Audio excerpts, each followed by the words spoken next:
আমি আইন অনুযায়ী সরকারের প্রধানমন্ত্রী পদের কর্তব্য বিশ্বস্ততার সহিত পালন করিব।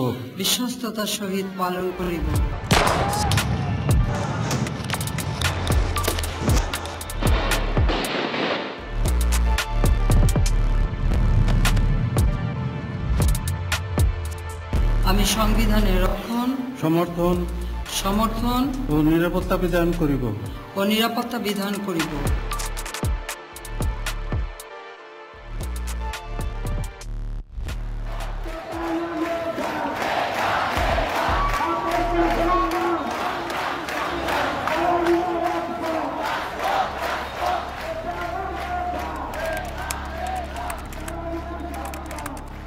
জুলাইয়ের আন্দোলনের প্রেক্ষাপটটা হচ্ছে জুনের 5 তারিখে যে কোর্টের যে আদেশের ভিতর দিয়ে যে আগের যেই সরকারি যে পরিপত্র ছিল পরিপত্র বাতিল করা, কোর্টের আদেশ, এটার ভিতর দিয়ে বাংলাদেশের হাজারো সিমটম, ফেসিবাদের হাজারো সিমটম প্রকাশ পায়। যে ধরেন আপনার বাংলাদেশের একটা কোর্ট যে আসলে ক্যাঙ্গারু কোর্টের মতো, গণভবনে বসে শেখ হাসিনা যেটা বলতো ওইটাই জাস্ট কোর্ট ওখানে একটা পেপারের মতো লিখে দিত আর কি। তো এটা স্বাভাবিকভাবে শিক্ষার্থীদের ভিতরে ব্যাপক ক্ষোভ তৈরি করে, কারণ আমাদের দেশের বাস্তবতায় বিসিএস বা সরকারি চাকরি এইটা পাবলিক বিশ্ববিদ্যালয়ের শিক্ষার্থীর জন্য বড় একটা লক্ষ্য থাকে। তারপরে আমরা 1 জুলাই থেকে বৈষম্য বিরোধী ছাত্র আন্দোলনের ব্যানারে আন্দোলনটা শুরু করি।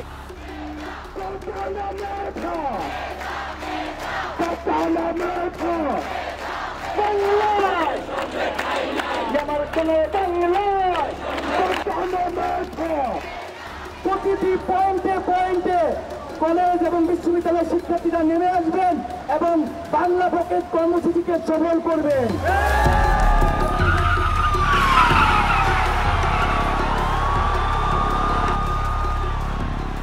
ব্লকেড মিনস কিন্তু অবরোধ, বাট আমরা অবরোধ নামটা ব্যবহার করিনি। তার কারণটা ছিল যে মানুষের মধ্যে যে একটা আতঙ্ক অবরোধের নামে, হরতালের নামে, তো এটাকে আমরা অন্যভাবে রিফ্লেক্ট করার ট্রাই করেছিলাম।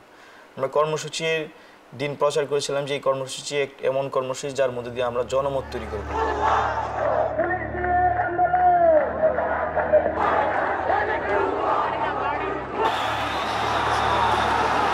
মুক্তিযোদ্ধাদের নাতিপুতিরাও পাবে না, তাহলে কি রাজাকারের নাতিপুতিরা পাবে?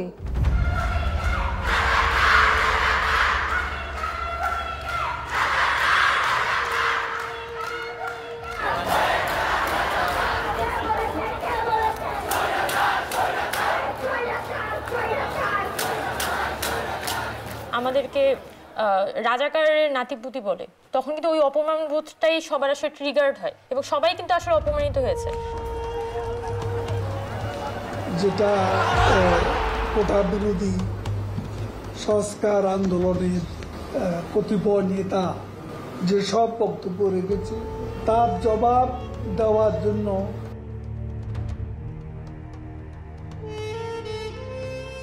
একটি কথা বলতে চাই, আন্দোলন যাবে, আন্দোলন আসবে, বাংলাদেশ ছাত্রলীগ থাকবে।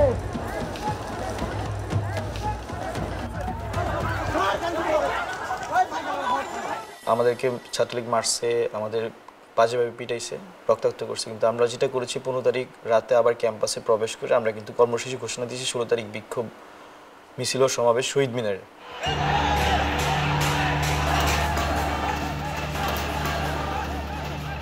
শহীদ মিনারে অনেক শিক্ষার্থীরা সেদিন জড়ো হয়। শহীদ মিনারে আমাদের কর্মসূচি চলমান থাকা অবস্থায় আমরা আবু সাঈদের মৃত্যুর খবর শুনতে পাই।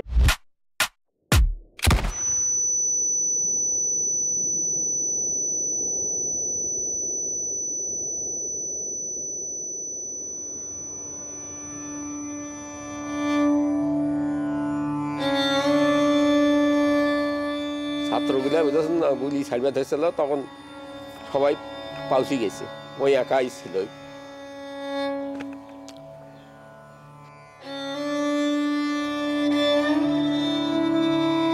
কষ্ট না গেলে সব সময় মনে হয়, খাতি নিতে সব সময় মনে হয়, ঘরে দুয়ারে বেড়া আছে, ঘরের সঞ্চয় মঞ্চে কলে পড়ে, আশেপাশে বেড়া আছে, সব সময় মনে হয়।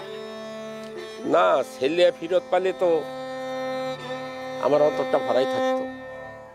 নয় কথাটা কি, গোটাল বাংলাদেশ দিলেও কি আর ছেলেটা ফেরত পাওয়া যাবে?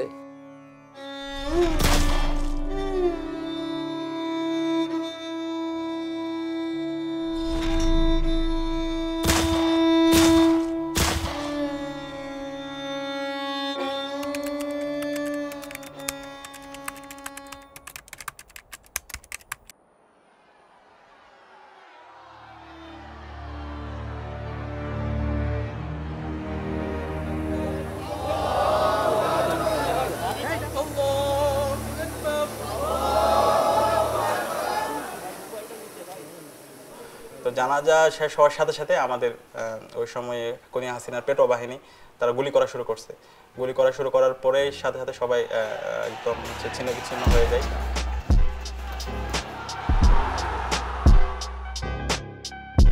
এবং পোলাপাইন আসলে ওই দিন হচ্ছে যে পুরা যুদ্ধংদেহী অবস্থায় আসছে যে ডু অর ডাই, আজকে ছাত্রলীগের ক্যাম্পাস থেকে বের করবে।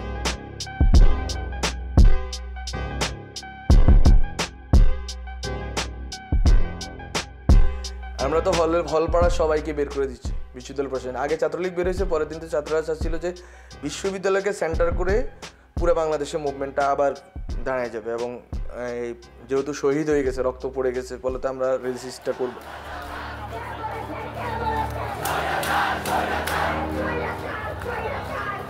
সো যখন আন্দোলনটা বেগবান হচ্ছে ওই সময়টাই শাহবাগের একদম এক্সেসটা বন্ধ করে দেওয়া হলো, হল থেকে লীগের পেটোয়া বাহিনী সবাইকে বের করে দিল। At that very moment BRAC university বা এই ধরনের যারা কখনোই পূর্বে এত বেশি সক্রিয়ভাবে কোনো আন্দোলনে অংশগ্রহণ করেনি, এই ইউনিভার্সিটিগুলোর স্টুডেন্টরা যখন সামনে এগিয়ে আসলো, তখন এই জিনিসটা আসলে হাসিনার সরকার আসলে ফোর্সই করতে পারেনি।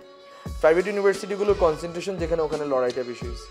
যেমন আপনি রামপুরা বাড্ডার ওখানে ইস্ট ওয়েস্ট ব্র্যাকের লড়াইটা হয়েছে।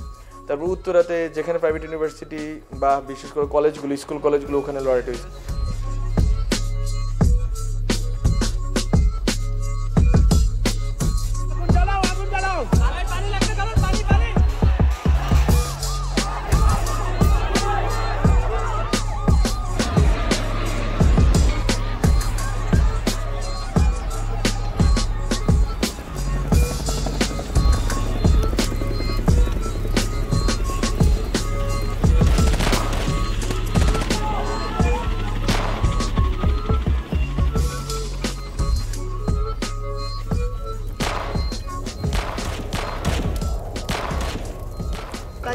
ছি হাসিনা লজ্জায় পাচ্ছি না।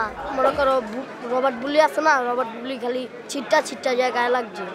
তো ওই সময়ের একটা ঘটনা, যে একটা টিয়ার সেল মাদ্রাসার সামনে, মসজিদের সামনে এসে পড়ে, ধোঁয়া উঠতেছে। আমি দৌড়ে গিয়ে সে টিয়ার সেল নিয়ে আবার উল্টা দিকে তাদের সরে মারি। যদিও টিয়ার সেলটা বেশি দূর যায়নি, কিন্তু মানে আমার সাহস এমন মানে বেড়ে গেছে যে তারা আমাদের দিকে মারবে, মুসল্লিদের দিকে মারবে, আমরা এভাবে বসে থাকবো, এটা হতে পারে না।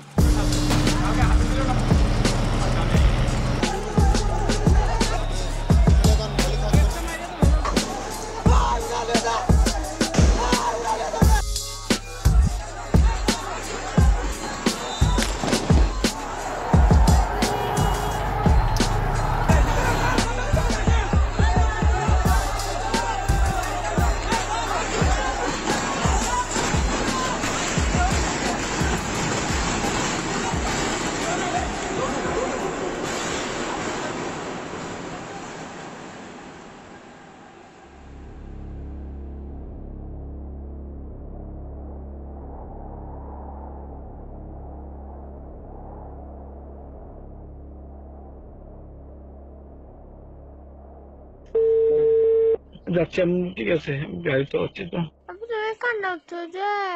হ্যালো, আমি ওনার মিসেস বলতেছি। জড়িত না?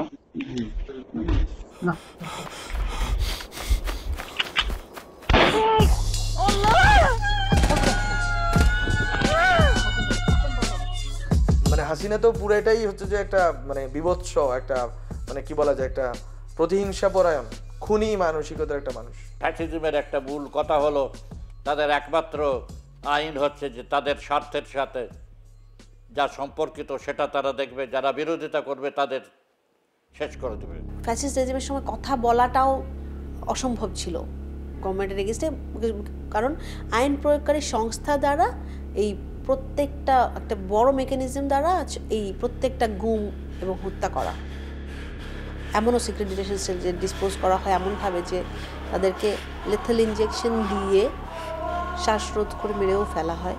মেরে ফেলার পরে ডেড বডিকে আসলে ওই ওজন দিয়ে ভার বস্তা দিয়ে বেঁধে নদীতে, মাঝ নদীতে মাঝ সমুদ্রে যে ফেলে দেওয়া হয়। হাজারো অগণিত মানুষের সাথে এটা করা হয়েছে। আমি তো শুনছি, তো দেখি নাই। আমি আর পারি না ও আব্বা, আপনারা আমার একটু শান্তি করে দেন না ও আব্বা, আমার একটু শান্তি করে দেন আব্বা। আওয়ামী লীগ এটা করতে পেরেছে কারণ যে কোনো ধরনের ভয়ঙ্করতম অপরাধ করার মতো মাইন্ডসেট আওয়ামী লীগ নেত্রীর এবং তার অনুগতদের ছিল। ফ্যাসিস্ট ভূমিকাটার মধ্যে তো আওয়ামী লীগ ছিলই, সে গণজাগরণ মঞ্চ বা শাহবাগকে ব্যবহার করছে, সেটা বলতে পারি আমরা।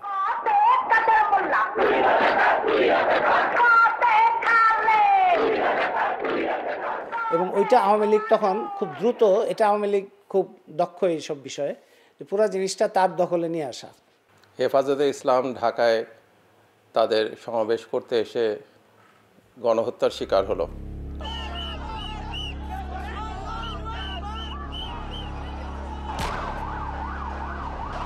আমরা আমাদের ফ্যাক্ট ফাইন্ডিংয়ের মাধ্যমে জানতে পারলাম যে সেখানে মারা গেছে অনেকেই, সেই তথ্য আমরা দিলাম। এবং এই আওয়ামী লীগে হচ্ছে সব থেকে বড়, সব থেকে ঘৃণ্য ইতিহাস বিকৃত, এবং সেটা ঘটেছে তাদের শেখ মুজিবকে কেন্দ্র করে। তাদের অন্য কোনো পুঁজি নাই এবং শেখ মুজিবকে পুঁজি হিসেবে ব্যবহার করে তারা এমনভাবে শেখ মুজিবকে চিত্রিত করতে চেয়েছে যাতে সবই শেখ মুজিব করেছে।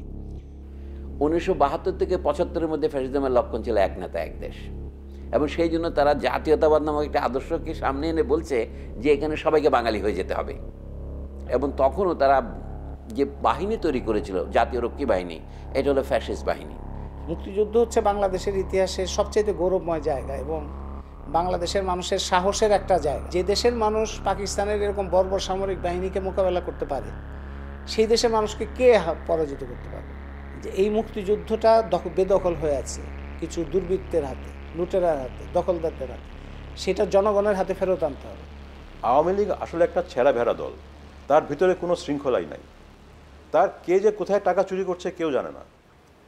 শেষ মুহূর্তে এই যে কিছু কিছু বড় সিন্ডিকেট তারা যে টাকা চুরি করছিল এমন এত বিশাল প্রকারে, এবং ব্যাংক ধ্বংস করে দিচ্ছিল, আমাদের রিজার্ভস কমে যাচ্ছিল, এটা তো আওয়ামী লীগের নেতৃত্ব নিশ্চয়ই বুঝেছিল যে এইভাবে চললে তারা ক্ষমতায় টিকে থাকতে পারবে না, কিন্তু তারা থামাতে পারেনি।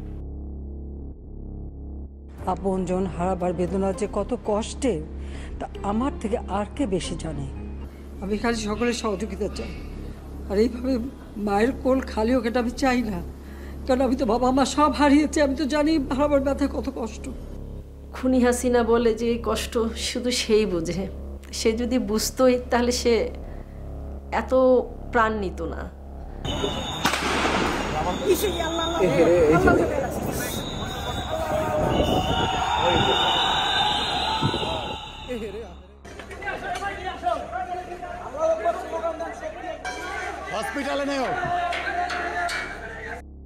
আমার ছেলেকে দেখলাম রেখে গেল একটা পায়ের উপরে, অনেকক্ষণ পর 30-35 জন এপিবিএন পুলিশ কর্মকর্তা, 2 জনকে 1 জন ছিল যার নেতৃত্বে এটা হচ্ছিল। ওই ভিডিওটা আমি অনেক কষ্টে ওনাদের কাছ থেকে কালেক্ট করি, কারণ তখনও তো আসলে একটা ভয়ের, একটা ভীতির জায়গা ছিল, কেউ মুখ খুলতেছিল না। আসলে এই দৃশ্য যে কোনো মা, যে কোনো ভাই, যে কোনো বাবা বোন দেখে তো সহ্য করতে পারবে না। পুলিশ, আমলা, সামরিক বাহিনী, আদালত, যত রকম আছে, তার রাজনৈতিক দল, তার ছাত্রলীগের ঠেকাটে বাহিনী, সব দিয়ে এমন অবস্থা করে রেখেছিল যে এমনি সাধারণ কোনো আন্দোলনের মাধ্যমে, নির্বাচনের মাধ্যমে তো নয়, সাধারণ কোনো আন্দোলনের মাধ্যমেই তাকে ফেলা যেত না।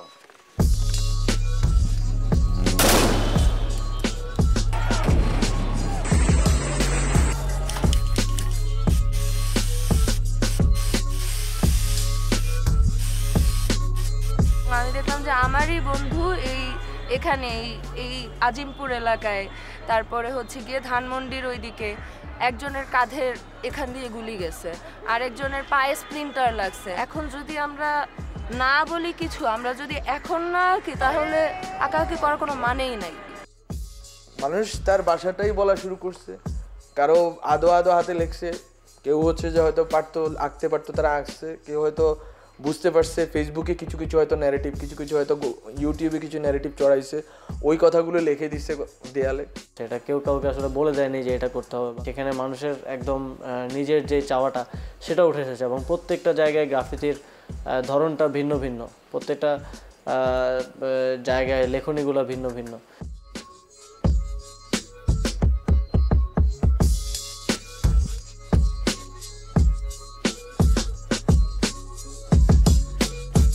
একদিকে একটা প্রবল নিপীড়ক ক্ষমতাকে তো আপনি সরাসরি আক্রমণ করতে পারছেন না, তারা অস্ত্র নিয়ে আসছে, গুলি নিয়ে আসছে, পেশি শক্তি নিয়ে আসছে, আপনি তাকে কিভাবে প্রতিরোধ করবেন? তো আপনার কাছে তো ভাষাটাই রয়েছে, তো ওই ভাষার লিখিত, কথ্য এবং চিত্রিত রূপ আমরা গণ অভ্যুত্থানে দেখেছি। সবার মধ্যে একটা ক্ষোভ যে আমাদের ভাই মারা গেছে, আমাদের বোন মারা যাইতেছে, আরও মারা যাইতেছে, সবাইকে গ্রেফতার করতেছে, শিল্পী গ্রেফতার হইতেছে, মানে তখন আবার হান্নানও গ্রেফতার হয়েছে আন্দোলনের সময়।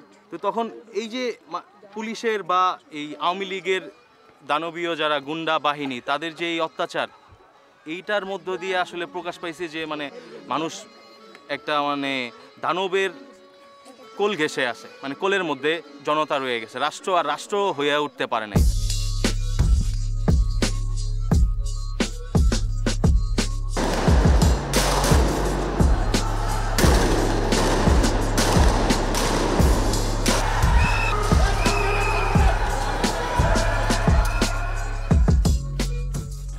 আমার ছেলে অনেক ভালো ছিল, পড়ালেখাতে এলাকাতে শান্ত ছিল। এটা বললে তো আমার ভাই আর কথা বলা হবে না, আমার অন্যদিকে আমার প্রশ্ন করতে পারে। আমার মনে হয় না মানে মরে গেছে, সেটা মনে হয় না, মনে হয় এখনো চট্টগ্রামে আছে, আসবে এরকম। এই পৃথিবীটা যদি বিক্রি করা লাগতো, আমি ওনার মৃত্যুর আগে জনের আগে চলে আসতাম। 6 ঘন্টা লাগাতে না মাত্র সৌদি আরব আসতাম। আমার একামাটা না থাকার কারণে আমি ছেলের জনের আগে পাইনি। খুনি হাসিনা সরকার দেশের মানুষের প্রতি দায়বদ্ধতা ছিল না, দেশের মানুষকে ভয় পেত না। যদি খুনি হাসিনা সরকার ভয় পেত, পরের নির্বাচনে যাওয়ার যদি অংশীদারিত্ব থাকতো, তাহলে কিন্তু দিনে দুপুরে প্রকাশ্যে 2000-এরও বেশি মানুষকে হত্যা করতে পারত না। আমরা ইন্টারনেট বন্ধ করতে বাধ্য হই। 4G আমরা কিছুটা আমরা কমিয়ে 2G-তে নিয়ে আসলাম। কেন নিয়ে আসলাম? কখনো ইন্টারনেট শাটডাউন হয়নি। আমরা ইন্টারনেট বন্ধ করিনি, ইন্টারনেট বন্ধ হয়ে গেছে। কিন্তু যখন ইন্টারনেট শাটডাউন করে দিল, এটার ফলে যেটা হয় যে একটা হিউজ সোশ্যাল মুভমেন্ট আপনার ডায়াসপোরা সেকশনে, মানে আমাদের বিদেশিরা করেছিল। দুবাইয়ের বিভিন্ন শহরে বিক্ষোভ মিছিলের অভিযোগে 57 জন প্রবাসী বাংলাদেশিকে গ্রেফতার করেছে দেশটির পুলিশ। যখন রেমিটেন্স কমপ্লিটলি বন্ধ করে দেয়, তখন এটা আমি মনে করি যে একটা বড় ভূমিকা রেখেছিল। আন্দোলনের টাইমে যখন নেট অফ করে দিল, অনেকে হচ্ছে সার্ভার বানাইছে, সার্ভার বানায় ইন্টারনেট ছাড়া যোগাযোগ কিন্তু রাখতে পারছে। হ্যাঁ, আমি যেমন এটা যখন দেখলাম, আমি like wow, সরসারি।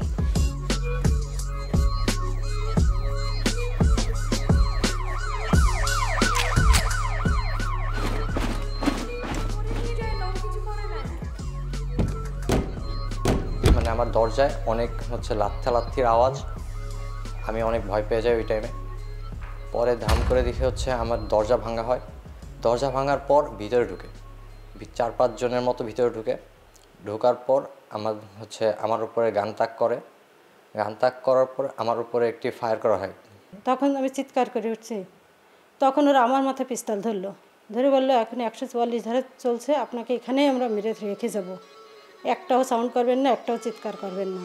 This was the last blow Hasina, যেটা এই জনগণ এবং একটা ক্যাটাগরি আকারে পুরো বাংলাদেশে তাদেরকে গ্রেপ্তার করে।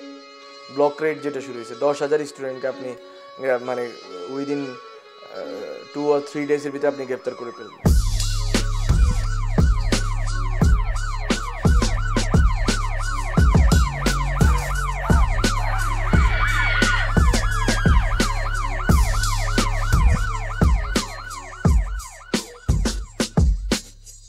মানে আমার চাকরি জীবনে এরকম মানে এত গুলির ডেড বডি কখনো দেখিনি। সবসময় তো আমরা এগুলো কাজ করে অভ্যস্ত, কিন্তু যারা এখানে ভুক্তভোগী তারা তো কখনো এরকম অভ্যস্ত না।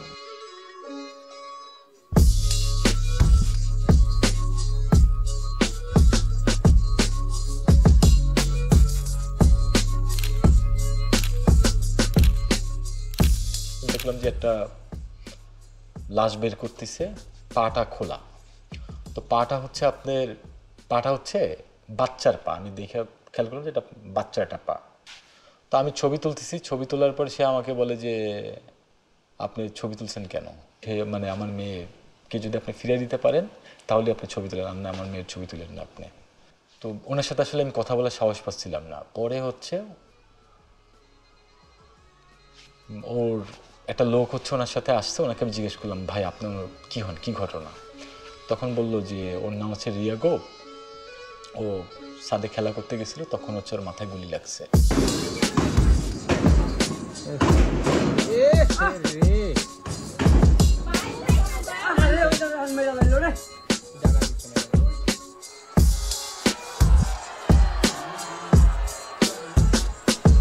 তখন মনে হয়েছিল যে কোনো মুহূর্তে আমার কিংবা আমার আরও সাথীজন যারা আছে তাদেরও মৃত্যু হতে পারে, কিন্তু সেই ভয়ে যদি আমরা বসে থাকি তাহলে যারা প্রাণ দিয়েছেন, শহীদ হয়েছেন, তাদের স্পিরিটকে আমরা সামনে নিতে পারলাম না, তাহলে তো আমাদের পরাজয় বরণ করা হলো।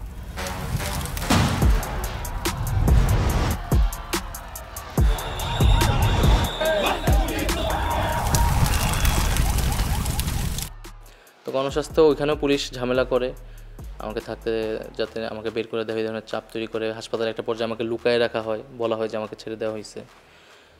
তো ওইখানেও পরে গোয়েন্দা সংস্থার লোকেরা আসে এবং আমাকে খুঁজে বের করে এবং পুরাটা জিম্মি করে রাখে। পরে একটা পর্যায়ে ওখান থেকে একটা সংবাদ সম্মেলন করায় আমাকে দিয়ে, যাতে স্থগিতের ঘোষণা যাতে আসে। তো যেদিন কোটার প্রজ্ঞাপনটা সরকার দেয়, কোর্টের রায়ের 2 দিন বা 1 দিন পরে, তো সেদিন মিডিয়ার সামনে আমরা বলি যে না, আন্দোলন চলমান থাকবে, এই কোটা সংস্কারের এই প্রজ্ঞাপন আমরা মানতেছি না। তো তারপরে সেদিনই বলে দেয় যে এটা আমাদের লাস্ট চান্স ছিল, যেহেতু তারা এখন আমাদের আর কোনো সিকিউরিটি দিবে না, আমাদের লাইফ থ্রেট হবে। তো এরপরে হাসপাতাল থেকে ডিবি অফিসে নিয়ে যায়।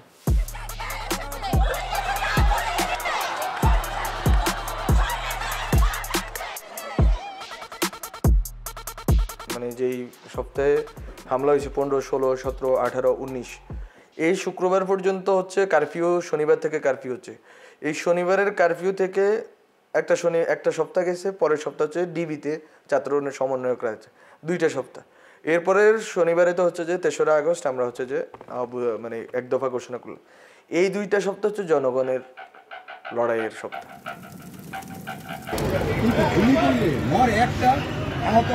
একটাই যায় স্যার, বাকিটি যায়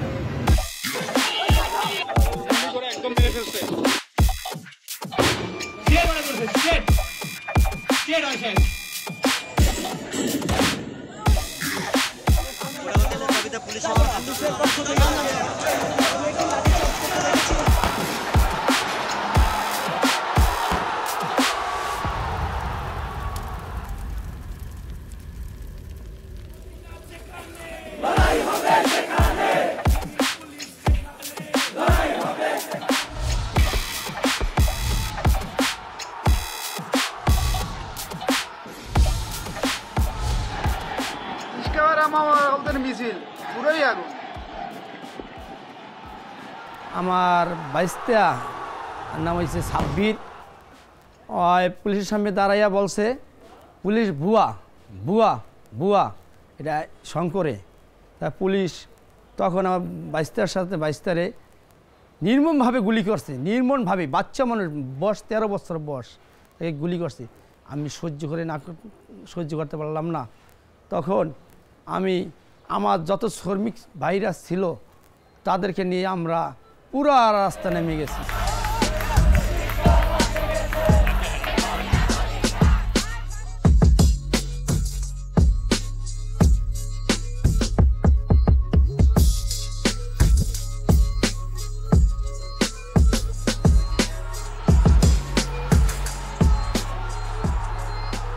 মানে খুবই অন্যরকম, মানে মিছিলটা কিন্তু খুবই ভাইব্রেন্ট ছিল এবং প্রত্যেকটা মানুষ স্লোগান দিচ্ছিল। এবং আমার মনে আছে যে আমি যখন মিছিলটার ভিতরে ঢুকছি তখন দেখি যে মোটামুটি এটা হচ্ছে চলচ্চিত্র কর্মীদের মিছিল।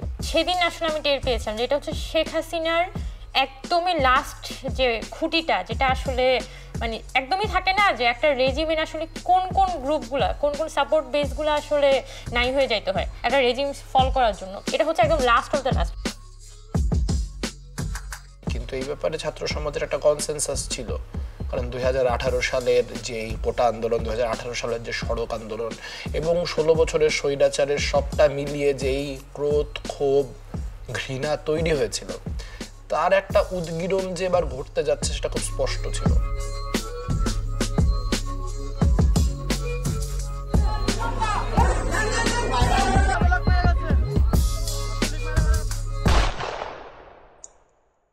পরে 3রা আগস্টের আগে আর কি 3রা আগস্টের আগে আবার শহীদ মিনার হয়ে আমরা আবার ঢাকা বিশ্ববিদ্যালয়ে ব্যাক করলাম।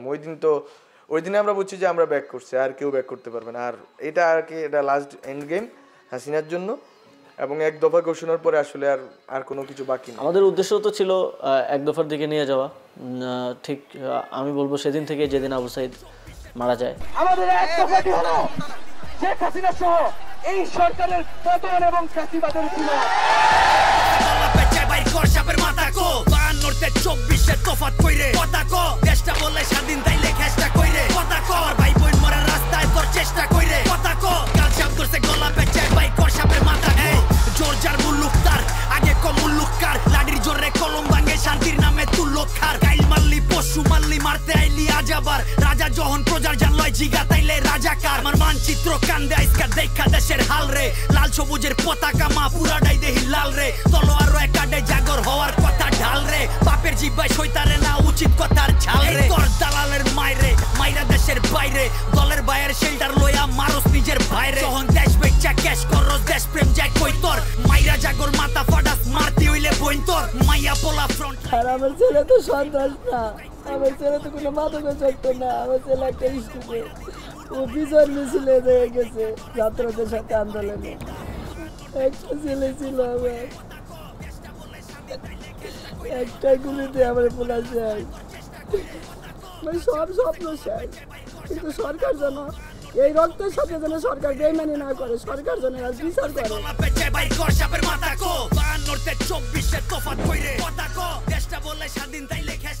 এই রাস্তার মোড় থেকে হাঁসের ডিমটা নিয়ে আসতো, 2টা ডিম আনতো, দুটোটাই আমি কি বলবো তুমি একটা খাওয়া না বা আমি খাই, তুমি আর কদিন বাঁচবো দেখি তো, তুমি আর কদিন বাঁচবো, তুই তো গেলি যাবে না, আর তুই তো গেলি গা। আমি আমার ছেলে নিজ ছেলেটা কেন মারা হইল বিচার চাই। দেশ গড়ার সবক দিয়া কামের সময় সইরা যাস, কার রক্তে পাড়া দিয়া বিজয় মিছিল কইরা যাস, মায়ের বুক খালি কইরা রঙের মহল কইরা যাস, বাচ্চা থাক খালি জানি ভিতরেতে মইরা যাস, জবান খুললেই জবান ছিলাই আর সিলাইবো কয়জনের, একজনে মা পইরা গেলেও খারাই যাইবো 6 জনে, জন্ম লইছি মরতে মরার ডর দেয়স না আমাগো, 100 জানে মরলেও লাখো সে জান কইবো কথা কো 52 24 তফাত কইরে কথা কো দেশটা বলে স্বাধীন তাইলে খেষ্টা কইরে কথা কো ভাই বোন মরে রাস্তায় তোর চেষ্টা কইরে কথা কো কাল সাপ ধরছে গলা বেচে ভাই কর সাপের মাথা কো 52 24 তফাত কইরে কথা কো দেশটা বলে স্বাধীন তাইলে খেষ্টা